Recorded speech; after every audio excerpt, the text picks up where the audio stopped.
ৰাতিপুৱাই গা পা ধুই কুঁহি আৰু মই ৰেডি আমি দুজনীয়ে এপিনে যাম। আজি মই ৰাতিপুৱাই চাদৰ মেখেলা পিন্ধি লৈছোঁ। অকল আমি দুজনীয়ে নহয়, আমাৰ লগত আছে এয়া দেখি গম পাইছে, কাণত গামোচা, গাত চেলেং চাদৰ, তাতে আকৌ কিনকিনীয়া বৰষুণ। আমি গৈ আছোঁ নামঘৰলৈ। আজি আমাৰ নামঘৰত বৰসভা আছে।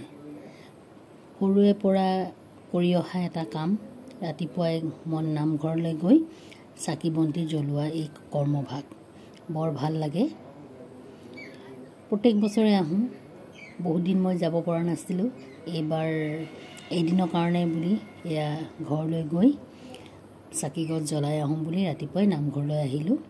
অহা আহিছে, যোৱা গৈছে, বহুত ভাল লগা এটা দিন। আজিৰ কাৰণে সকলোৱে কিন্তু আমাৰ ইয়াত বাট চাই ৰখি থাকে। নামঘৰত সোমাই দেখিছোঁ গোপিনীসকলে মাহ প্ৰসাদ ধোৱাত ব্যস্ত। সকলোৱে নিজৰ কামত লাগি আছে। এইপিনে আকৌ ফল মূলসমূহো গোটাই থৈ দিছে। ইয়াতে সকলোকে চাকি বন্তি জ্বলাবৰ বাবে ব্যৱস্থা কৰি দিছে। ভিতৰত দিলে পৰিৱেশটো বৰ ধোঁৱাময় হৈ পৰে, অকণমান অসুবিধা হয়। এয়া ভিতৰলৈ সোমাই আহি আমাৰ গোসাঁইক সেৱা কৰিলোঁ। লগতে আকৌ এয়া আমাৰ আপাহেঁতে আকৌ কেঁচা মিঠৈ বনাই আছে শৰাইৰ কাৰণে। শৰাইত কেঁচা মিঠৈ দিয়ে, বৰ ভাল লাগে। পকা মিঠৈ হওক বা কেঁচা মিঠৈ হওক, প্ৰসাদৰ দিয়া মিঠৈ ভাগ কিন্তু খাবলৈ সঁচাকৈ বহুত ভাল। সকলোৱে যা যোগাৰ কৰি আছে। প্ৰত্যেকে আহি বাহিৰত চাকি বন্তি জ্বলাই, ভিতৰত আকৌ আমাৰ গুৰুজনাক সেৱা জনায়। এতিয়া প্ৰথমতে আৰম্ভ হৈ আছে এয়া বিষ্ণু পূজা। তাৰপিছতে বাকী কামখিনি আৰম্ভ হ'ব।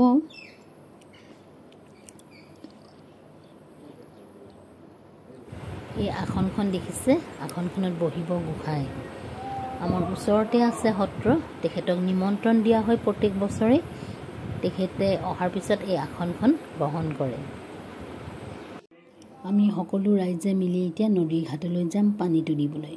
এই নাবালিকাত ছোৱালী 3জনীয়ে, এজনীয়ে দুনুৰি ধৰিব আৰু দুজনীয়ে টেকেলি ধৰিব।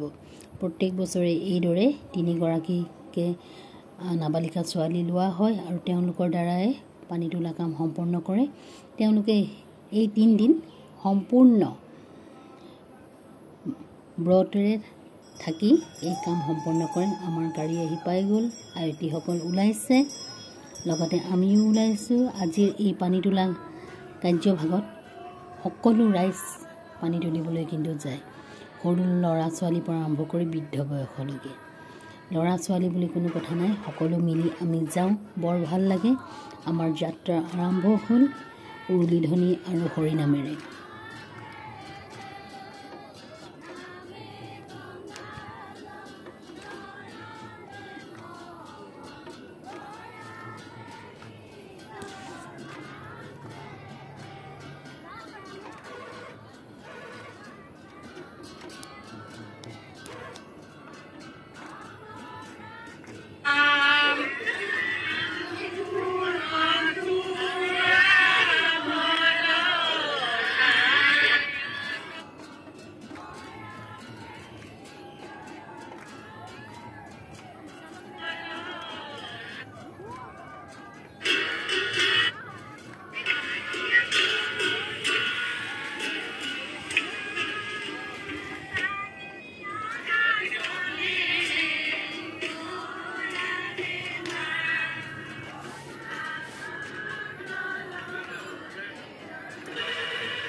সম্পূৰ্ণ পানী তোলাৰ ভিডিঅ' মই আগতে দিয়া দেখি এতিয়া অলপ শ্বৰ্ট কৰি দিছোঁ।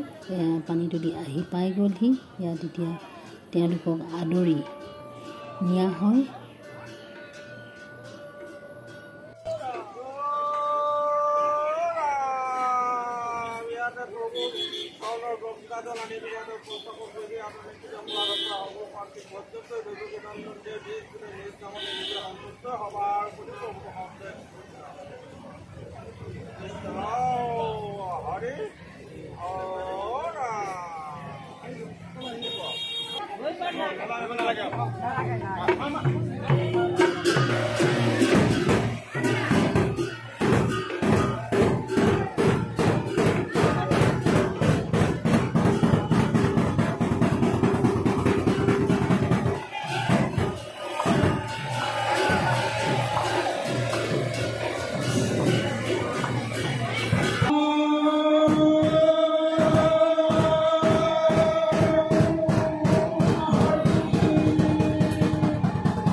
विष्णु सर्वमंगल्य श्री शरणं लोके गौरी नारायणी नमस्ते नित्रां कल्याण मंगलम निचान्न भगवान विष्णु मंगलतन हरि मारु इति स्मरन् शारव सर्वकार्येषु माधवम् हे सर्वकीर्ति कर्ता परम ब्रह्म भगवंत तुम्हार शरणते আজি আহতে বলে আমার পৈনাত্মা রাইজে বালকি কেবলই নাম যজ্ঞর উমঙ্গল কামনা করি পবিত্র গঙ্গা আহ্বান করি আয়ত্তি সকলের মাধ্যমে আজি প্রভু চরণে অর্পণা করি সমস্ত কেবলবৃন্দ কেবল নাইছে জলনয়ন শুভপত্র প্রাপ্তি করা মনৰ পথ বাঞ্ছিত পূৰ্ণ কৰি আমাৰ গোসাঁয়ে আশীৰ্বাদ দি আছে যি তিনিগৰাকী ছোৱালীয়ে দুনৰি টেকেলি ধৰিছিল তেওঁলোকক আশীৰ্বাদ দিয়ে লগতে সকলো ৰাইজ আশীৰ্বাদ লয় ইয়াৰ পিছতে আৰম্ভ হ'ব নিমন্ত্ৰিত ভকতসকলক দ্বাৰা নাম প্ৰসংগ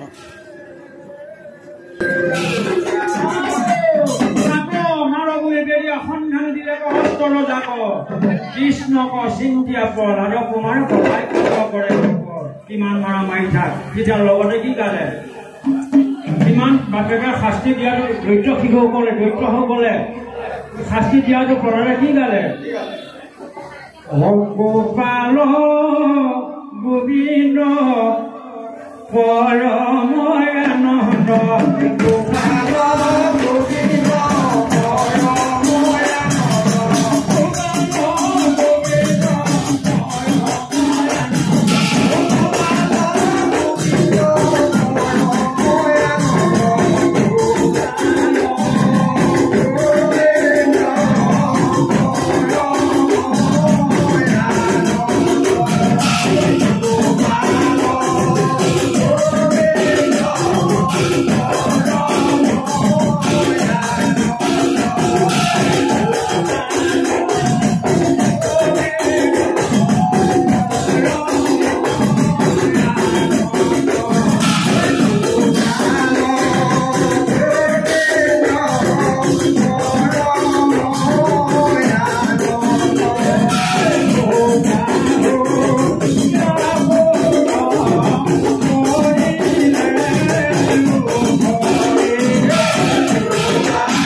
হৈছে বৰসবাৰ শেষৰ ভাগ আশীৰ্বাদ। সকলো ভক্ত আশীৰ্বাদ ল'বলৈ ৰৈ আছোঁ। গোসাঁই আৰু ভকতসকলে এই আশীৰ্বাদ দিছে আমাক। যিহেতু বছৰত এবাৰ বৰসবাহ হয়, এই বছৰ যোৱাৰ পিছত আমি আকৌ এবছৰৰ কাৰণে ৰখিব লাগিব। এই আশীৰ্বাদ ল'বলৈ কিন্তু সকলো ভক্ত বহুত আগ্ৰহে বাট চাই থাকে। এয়া সকলোকে মাহ প্ৰসাদ দিছে। মই মোৰ প্ৰসাদ ভাগ পালোঁ। বৰ ভাল লাগিছে। নামঘৰ হওক বা সকামৰ মাহ প্ৰসাদ বুলি ক'লে এনেই কিবা এটা খাই ভাল লাগে। ইয়াৰ সোৱাদ কিন্তু সকলোতকৈ বেলেগ, সুকীয়া।